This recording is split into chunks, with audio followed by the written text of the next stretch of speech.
En este vídeo os voy a presentar la comunicación que presentaré en el Congreso Internacional de Antropología de la Asociación Internacional Iberoamericana de Antropólogos, que se titula de la transmutación del sistema financiero a la pérdida de derechos y libertades de los individuos.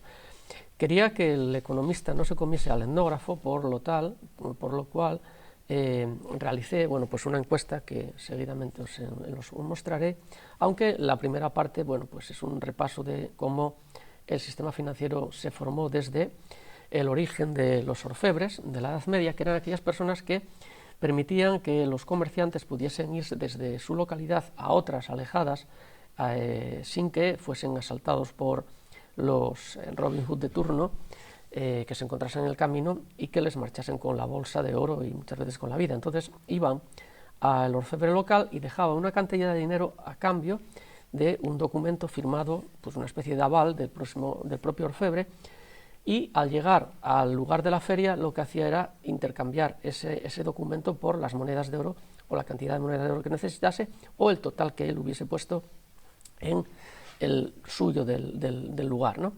¿Qué ocurre? Que ellos luego se intercambiaban esos documentos o la cantidad de dinero que fuese necesario, ¿no?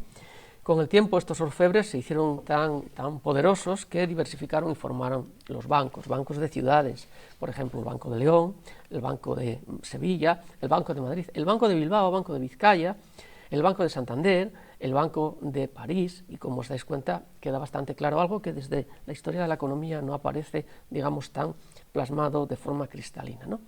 Con el tiempo, sabéis que a lo largo del siglo XX hubo grandes crisis financieras porque se considera que existe un 3%, 4% de dinero físico que soporta a todo el dinero virtual. Hoy en día peor todavía, ¿no?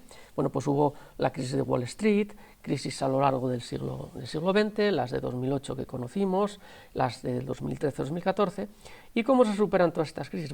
Siempre se superan con guerras.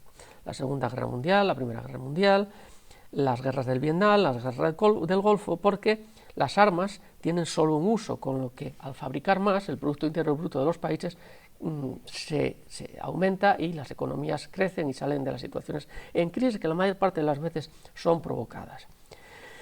¿Cuáles son los paradigmas? Los paradigmas que nos encontramos en este mundo posmoderno. Un sistema financiero con activos muy volátiles y difíciles de comprender, futuros, bienes de futuro, criptomonedas, productos compuestos de distinto riesgo y rentabilidad, NFTs y los gurúes que aparecen en los medios de comunicación y en las redes sociales. Son entornos posmodernos de grandísima complejidad, en los que las tomas de decisiones son muy peligrosas porque están siempre en riesgo e incertidumbre. Hay una falta de información que, como veréis, aparece plasmada en la encuesta, y esto genera conflictos siempre. ¿Qué buscamos en el eje de la información, de la investigación?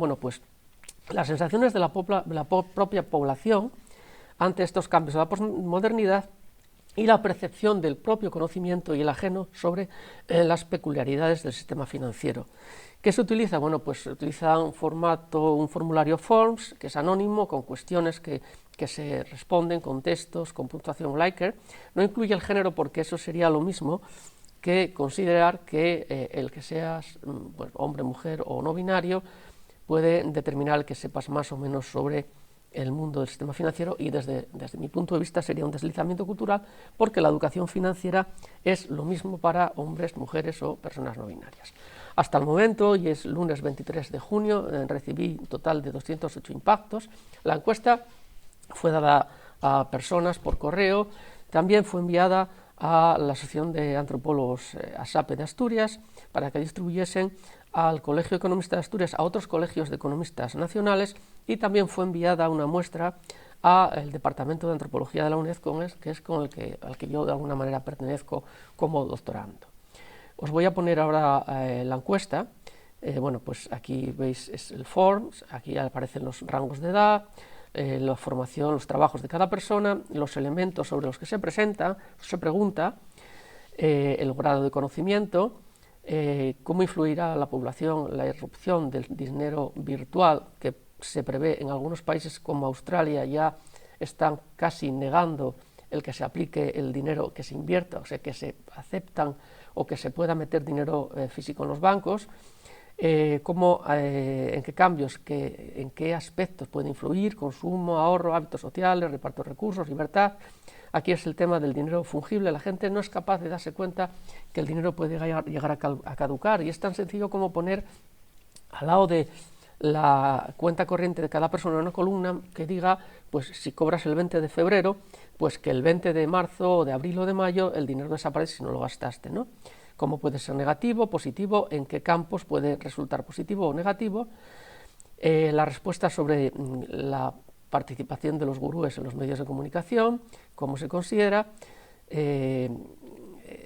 cuál de los siguientes es más, está más de acuerdo, el tema de la regulación del sistema financiero, y esta pregunta que queda abierta y que, bueno, pues como veis, aquí es el resultado de estas 208 ítems o contactos que tuve hasta el momento, ¿no?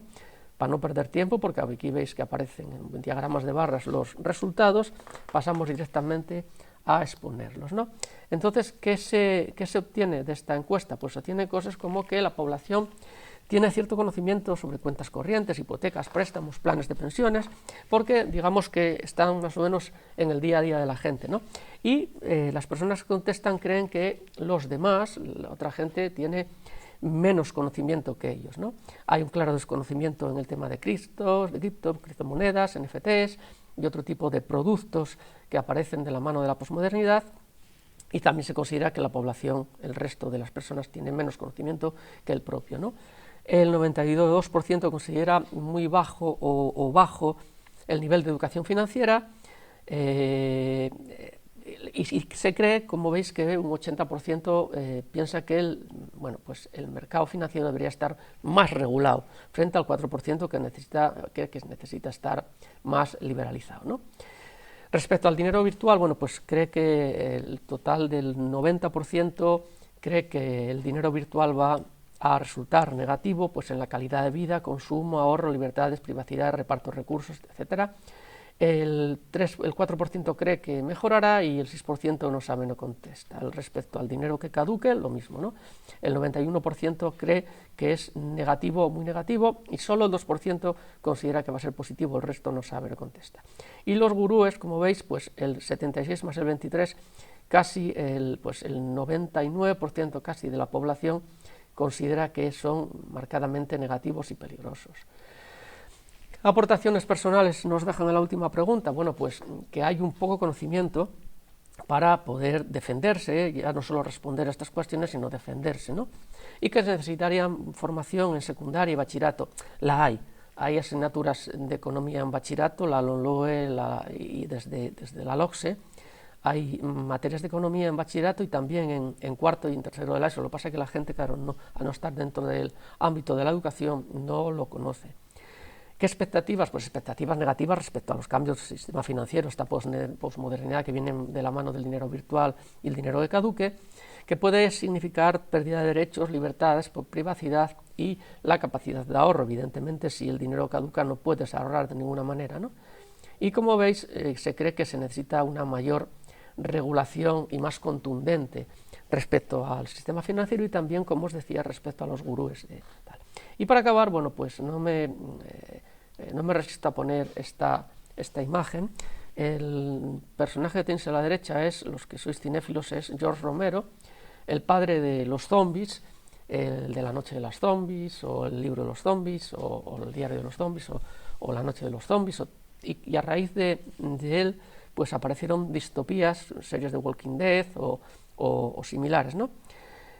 Bueno, pues este futuro distópico, hacia 2004, cuando presentaba unas últimas películas, hubo un periodista que le dijo: señor Romero, le voy a hacer una pregunta.